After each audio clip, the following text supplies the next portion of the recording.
Lorsque j'ai accepté le Christ, il y a de cela quelques années, je n'avais pas pesé la portée de l'engagement que je prenais. Et du coup, j'ai négligé cet engagement. Mais Dieu merci, il m'a permis de saisir cette opportunité à nouveau. Et je vous promets que je l'ai saisie. Mais en avançant, à mon grand étonnement, je ne pensais pas qu'on pouvait être autant exposé à l'opposition à cause de nos convictions. Que ce soit dans notre entourage, dans notre famille même, parfois avec quelques membres d'église, et lorsqu'on va aussi porter cette bonne nouvelle. Non, on n'avait pas prévu ça.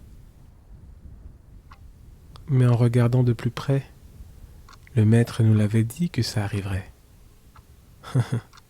L'ignorance de l'homme sans Dieu.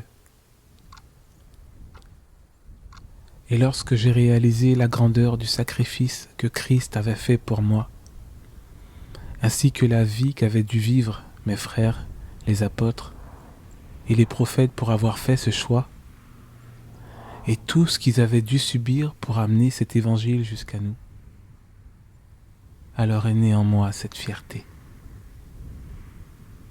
Cette fierté d'être un missionnaire.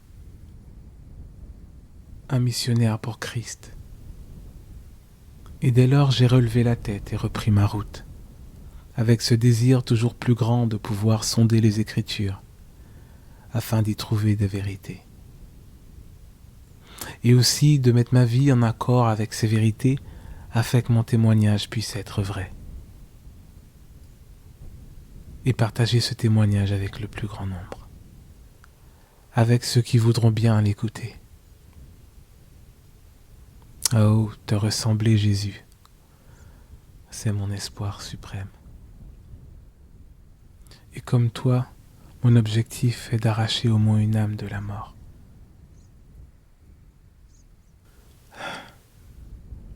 Et aujourd'hui, j'aimerais dire à tous mes frères et sœurs qui se sont engagés dans la mission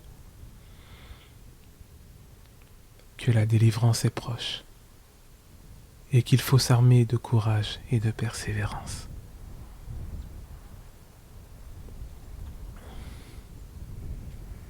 Soyez forts, soyons forts. Il nous a dit qu'il ne nous abandonnera pas.